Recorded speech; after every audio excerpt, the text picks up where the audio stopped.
ভাইরে, দুষ্ট ছবির এই কাপলদের তো আপনারা এখন কম বেশি সবাই চিনতে পেরেছেন। আগে চিনলেও আমাদের হলুদ মিডিয়াগুলো তাদের নিউজ এত সুন্দরভাবে কভার করেছে যে এখন চিনে ফেলেছেন। এই হলুদ মিডিয়ার কল্যাণে যেসব পোলাপান এদের নাম গন্ধ জানতো না, তারাও এখন সার্চ দিতে গিয়ে তাদের ভিডিও খুঁজে খুঁজে দেখছে। আমার কথা হলো, বান্দরবান থেকে গ্রেপ্তার করেছিস, ভালো করেছিস, এখন জেলখানায় নিয়ে গিয়ে ডিম থেরাপি দে। তা না, দেশের প্রথম শ্রেণীর গণমাধ্যম থেকে শুরু করে সবাই তাদের নিয়ে পড়েছে। বুকে হাত রেখে সত্যি করে একটা কথা বলেন তো ভাই, গ্রেপ্তার হওয়ার আগে এদের কি চিনতেন? আমি খুব ভালো করে জানি এদের চিনতেন না। অ্যালেক্স স্টার, নাতাশা মালকোভা কিংবা অ্যাঞ্জেল হোয়াইটের যুগে এদের কোনো খাওয়াই নাই, কিন্তু তারপরও এদের গ্রেপ্তারের খবর মিডিয়ায় আসায় ঠিকই রাত 12টার পর পাসপোর্ট ভিসা বাদে অন্য দেশে ঢুকে পড়ে এদের নাম সার্চ করেছেন। এদের গ্রেপ্তারের নিউজ দেখে আমার বন্ধু কেরামত খুবই হতাশে ভুগছে। কেরামত নাকি তাদের প্রিমিয়াম সাবস্ক্রাইবার ছিল। মনের কষ্টে কেরামত বলল, একজন রেমিটেন্স যোদ্ধাকে এইভাবে আটক করার কোনো মানেই হয় না। প্রতি মাসেই হাজার হাজার বৈদেশিক মুদ্রা তারা দেশে আনত।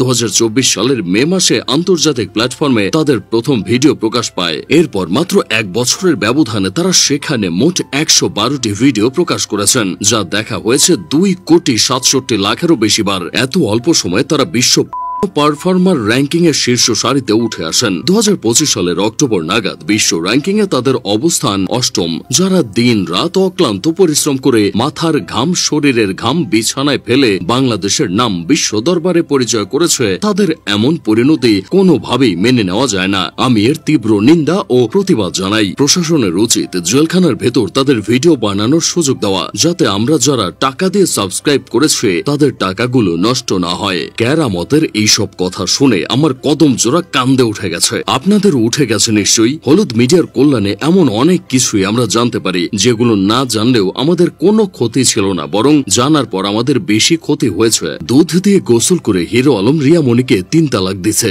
আপনারাই বলেন, আমাদের কি এই নিউজ জানার কোনো দরকার আছে? হিরো আলম দুধ দিয়ে গোসল করুক কিংবা গোবর দিয়ে, এই নিউজ তো আমাদের কোনো কাজে লাগবে না। কিন্তু তারপরও হলুদ মিডিয়ার সাংবাদিক নামক সাংঘাতিক ভাইয়েরা সেটার ভিডিও বারবার প্রচার করছে।